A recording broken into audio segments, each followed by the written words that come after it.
welcome back to my channel. I wanted to do a video for Mother's Day. So behind me I have some books here for parenting and moms and things like that. And I'm gonna have my kids do a little mini TBR. Today is April 19th, so I have a couple of weeks I can read some mom books for Mother's Day. So I'll do a little bit of a vlog style for this. Hope you like it, and let's get to the kids choose my TBR portion.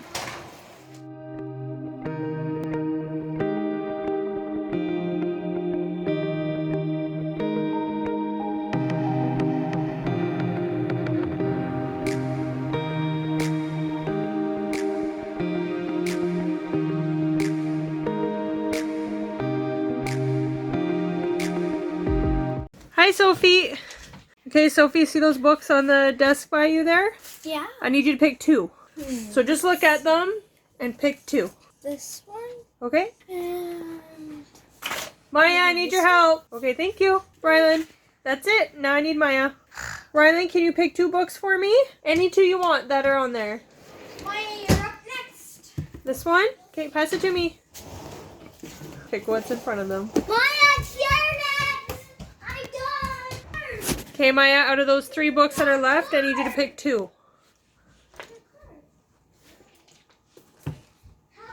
Thank you. Okay, Sophie, out of these six, pick one. And I'm going to read it in the next month. That one? Thank you, Sophie. Okay, Rylan, come pick a book.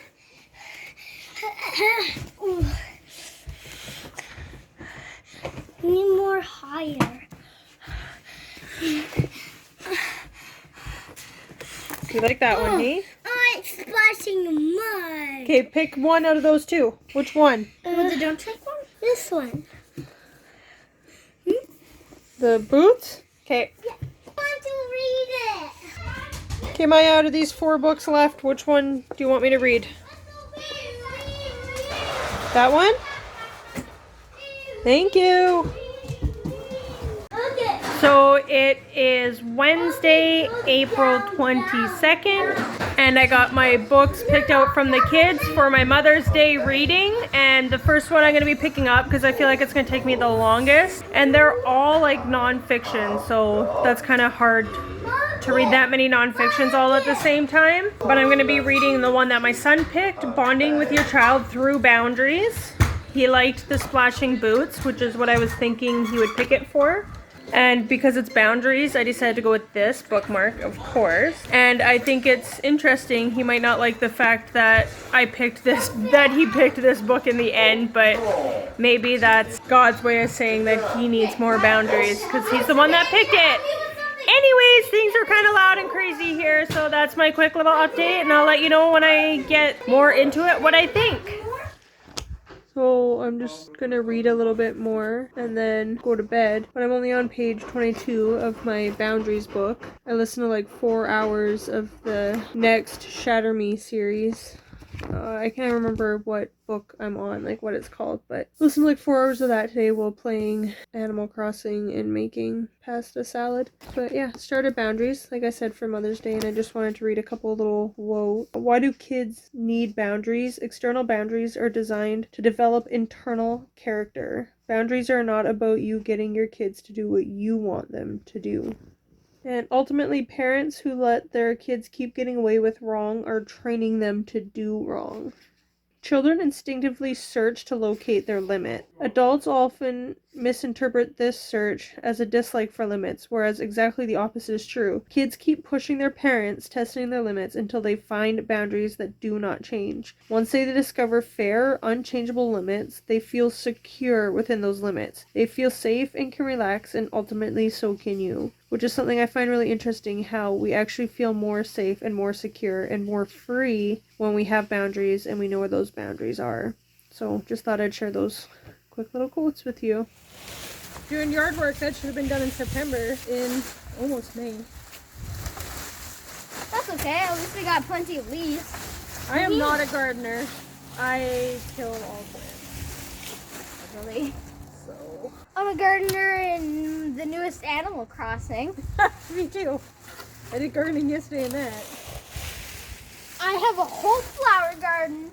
Yeah, Yeah. I planted you some new flowers that I bought from that guy. Oh, thanks. It's a girl. Whatever. That person. Her name's Leaf. Her name's Leaf. I don't know why. Because she's a garden person. I guess that would make sense. We're just raking the leaves with the shovel. I bet I would do them. What are you doing? Who wants to play with the string? Oh, the string. I can't wait for our tree to bud. It's gonna look so pretty. I know. We should probably pick some flowers. I'll definitely do some flower pressing. You want me to do some scooping and you hold the bag open? No, I got it. Yeah. You want to talk about all the times where we washed Leo? Yeah, he got a bath like 3 times in under 24 hours because he kept getting outside. Ah! Wah, wah. So we're hoping to plant some flowers. This is my rock garden because that's all I can keep alive. And we just bought these little things from Walmart. And then maybe plant some flowers over here. And then I just got this little fence that we put in front of the window. Yeah.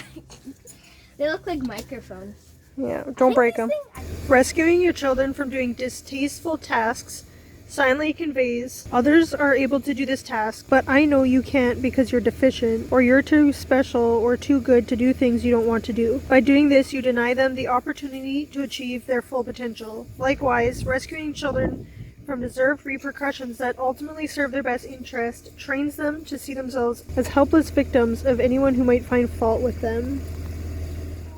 So I just finished the first section of Bonding with Your Child Through Boundaries, where she gives a little bit what are boundaries all about. More than ever, your children needs boundaries. What color is your hat was kind of interesting, just talking about old westerns where the bad guy always wore the black hat and the good guy wore the white hat, and how we don't want to be the bad guys in our kids' lives, and how you can make repercussions and natural consequences kind of be the bad guy. You have to reinforce them, sure, but it's your child's choice to break the boundary. Repercussions and rewards, and questions and answers. And so I'm just moving into section 2. So I just finished section 1. So section 2, building beneficial boundaries. And so it's kind of cool because she just goes through like anger and aggression. What are the contributing factors? What could you do? And then gives you like steps of things that you could do for it. So what could you say? Wisdom from God's word. And then back talk. And so section 2 is just like a bunch of different substance abuse, sportsmanship, spats, sibling stuff, sexual storms, disrespectfulness, things like that. So I'm just kind of slowly go through these different things and pick up a new book later today or tomorrow. So today is Sunday, April 26th, and in just 2 weeks it will be Mother's Day. So I decided I would do some card writing for Mother's Day because I'm always bad at preparing ahead of time. So at the school they do these art cards, and then it's a fundraiser, so I can't remember how much money it is for 8 cards, but we usually buy them. And then sometimes it's just a generic picture like this birds, but sometimes it's usually Christmas because they do it in September, October. But this one is birthday cards, and there's a couple birthdays coming up in May, so perfect. And then this is my son's very first time doing it. So they do it on like this big, huge piece of paper and then shrink it down into this size. So that's why his hands are so tiny. But yeah, I'm just going to sit here. I got my colorful markers and I'm going to write some Mother's Day cards. So now I've just read the foreword for Overwhelmed, How to Quiet the Chaos and Restore Your Sanity. I read that a little bit earlier today, and now I'm going to jump into this book and yeah, see how I like it. But then in a matter of what seemed like moments, it was probably more like 24 hours, they were sending me home with a baby, and all that anticipation, excitement, and longing turned into abject fear. What if I did something wrong? What if he wouldn't eat? What if he wouldn't sleep? What if I did something to make him sick? What if I broke his arm while putting it into the snuggly? I couldn't believe these professionals were letting me take my precious newborn home. Surely there was someone more qualified to take care of him than I was. I felt dumb. I felt sure everyone except me was a natural mom. I felt inadequate and scared. I felt overwhelmed. And overwhelmed, it's a lousy place to be. Managing your stuff and surroundings.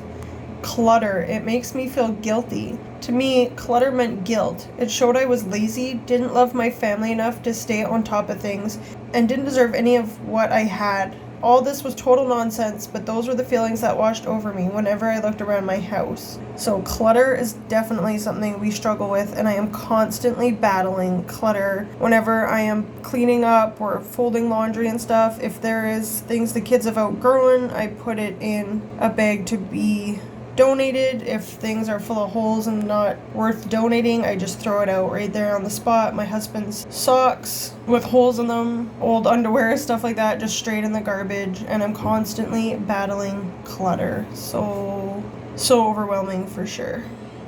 As you can probably see, I believe physical clutter is closely tied to our emotional and mental feelings of being overwhelmed. So what's a girl to do when she is both overwhelmed and drowning in stuff? Yes, this is me 100%. All the clutter in my house completely stresses and overwhelms me, and I get to the point where I just ignore it, and then of course the clutter just grows bigger and bigger and it becomes more overwhelming, and this is definitely a huge area in my life. The quick little tip she gives is understand that relationship between clutter and overwhelmed. Start with yourself. Don't worry about other people's clutter, like your husband's or your kids or a roommate's clutter maybe, but just stick with your own stuff. My husband's on his days off this weekend, so hoping to tackle some of that clutter.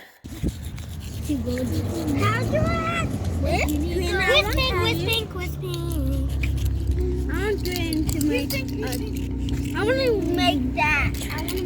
One. I'm coloring. You're supposed to pick it up and show it to me. Sophie, show me your rock. I'm just taking a little video. Cool. Now show me the other one you did. Mom, I need my pretty house. I need that one. You needed yellow.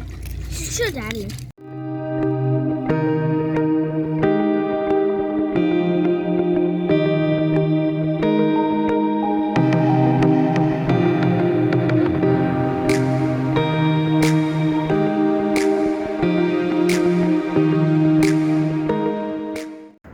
So today is Mother's Day, and I've been feeling a little bit sick today, just headache, a little bit of nausea and stuff like that, so it's not great. Spent some time just lying on the couch and finishing my last book. So I finished this last night, and then I finished this one today, and I finished this one a few days ago. So these are the books that my children picked out for me to read over the last few weeks. So I'm happy to have finished them today on Mother's Day. I just want to do a quick little wrap-up video. Bonding with your child through boundaries I found was really good, very practical. Like I said in the last half of the book, she just talks about different temper tantrums and different issues you might have with your kids, basically like preteen and under. Hopefully your preteen's still not throwing temper tantrums quite the same way as your toddler would be. Although I think no matter what your age is, we all have our own little hissy fit temper tantrum type things. I really liked it because it was very practical, and it has things like a little blurb at the very beginning of it saying, basically setting up the scenario of what your child is doing that you want to correct, and then saying what could you do and even what could you say, and it walks you basically through a conversation that you could have with your child word for word pretty much. So I really like that, very practical advice, and definitely be going back to this book for sure. I even had my husband read the repercussions and rewards part and then the bedtime routine. So Overwhelmed was actually not a parenting book, just about being overwhelmed in life, and they didn't even really talk about parenting a whole lot in here, but a little bit. Their children are like grown up, so but it was really good because it also gave practical solutions. Part 1, when you're so over being overwhelmed, how did I get here? The mystery of me, understanding the past. Sometimes I'm my own worst enemy. Just kind of explaining about who you are and how you get overwhelmed and kind of understanding your own personality and stuff. And then part 2 is all the solutions we've tried versus real life remedies that rock. So again, they walk you through actual practical things. Mommy. Sorry, I got distracted. Children who are chasing cats. Like, get outside. So Overwhelmed is, the last part has some very practical stuff. Kathy Lipp shares her part of the story, what works for her, what was overwhelming, and how she came through that. What works for her, basically. And then Cherry Gregory, he does not want to be in your arms. I know, but he has to be in my arms. Mommy. He's attached to my sweater. Ah! Bring him inside. Break him into the video. Okay, bring him inside and close the door. And then Cherry Gregory shares practical solutions. So I really liked this, and it definitely had a lot of good tips, and I did a lot of highlighting and stuff. So I really liked that. I definitely feel overwhelmed a lot in life, and I shared a few clips about like clutter and stuff like that, and that's definitely a very overwhelming thing in my life, and especially as a mom of 3 kids. And then the one I just finished today, which took me a little bit to get into, not because it was bad or anything, just reading 3 nonfiction books in a row. I put aside, I'm reading Imagine Me, the last of the Shatter Me series, and I have it out on my Kobo from Overdrive, and I forget, like, you only have 14 days, so then once your 14 days is up, it just automatically returns to the library, and I forgot that I'd had it out for that long, so I'd kind of put it aside to try and get these finished in time, and then the night before, I was like, that's it, I'm just, when the kids left their bagel out here, sorry, I'm distracted by it, trying to make homemade bagels. It's okay. It's not necessarily very hard. They're just, I don't know, we need more practice. 2 nights ago I wanted to have a bath, and I was like, I'm just gonna jump in to my Shatter Me, something a little bit more, not really lighthearted, but more fantasy, well, dystopian, and not nonfiction book. And then I opened it up and it's like, this book returned. So I went to go retake it back out, but of course I'm on a waiting list, so who knows when it'll be ready. It could be tomorrow, it could be like 6 weeks from now. So that sucks. I was hoping to finish that and then jump into my next book, but that's okay. So it took me a little bit to get into it, but it's a pretty fast read called When Did I Get Like This? The Screamer, the Worrier, the Dinosaur Chicken Nugget Buyer, and Other Mothers I Swore I'd Never Be by Amy Wilson, author of the off-Broadway hit Motherlode.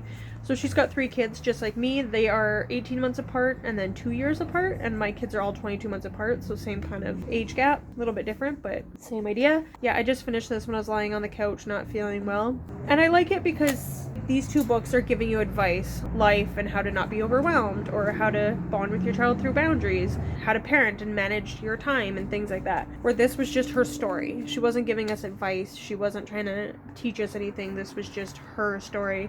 And she struggled with infertility in the beginning before she got pregnant with her first. And I really want to share this book with my friend who is not yet pregnant, has not yet had a child, and is also struggling with infertility. I feel like this would be a good book for her, and maybe a hopeful read, because she does end up having 3 kids. She finally gets pregnant with her first, and then the second, like I said, was born 18 months later, so that was a big surprise for sure. She shares a lot of stories from getting pregnant to breastfeeding to a baby that they assumed had colic but didn't. It had like acid reflux and was very difficult, and they didn't know what was wrong, right? They were trying everything until they finally found out what was wrong and were able to get him medication and could sleep again. That was the first baby, so that's really tough too. Yeah, just stories. By the end of the book, they're 6, 4, and like 2 years old, basically. Yeah, it was really good. Like, I just liked hearing her story, just another mother's story. So I really enjoyed that. Now, my husband gets home in about an hour. So I was sitting outside, but don't mind my dirty backyard. The sun was out, but now the clouds covered up the sun, and it's actually kind of cold out here. But I'm gonna jump into Anne Brasher's The Here and Now. I'm not even 100% sure what's about. It looks dystopian, but I really liked The Sister to the Traveling Pants. That was a book I liked as a teenager, young adult. So my kids are screaming at me from inside, so I'm gonna go deal with that, and then hopefully jump into this and do some reading tonight, and then when my husband gets home, I can just relax and go to bed early, because I've been babysitting 4 other kids, so I've had 7 kids. Tuesday, Wednesday, Thursday, Friday, Saturday, and I was supposed to have today off, but she ended up getting called into work, so I worked today too, but they got picked up at 4:30 instead of 7 today, so normally it's from 6 a.m. till 7 p.m., but they went home at 4:30 today, so that's good. Anyways, my kids are coming to grab me now, so Brad needs help because he can't pee. my son can't pee. Okay, so that's an issue. Anyways, thank you for watching. I hope you enjoyed this. Tell him to use my bathroom. I guess he thinks the toilet's flooded or something. I don't know. That toilet floods all the time because kids and toilet paper. Not a good combination. Anyways, thank you for watching and sticking with this vlog. If you stuck with me thus far, I had a really good time reading these books, and hopefully I can get my kids to pick other fiction books next time that I can read, and it'll be a little bit of a lighter reading time. I'll see you next time. Bye!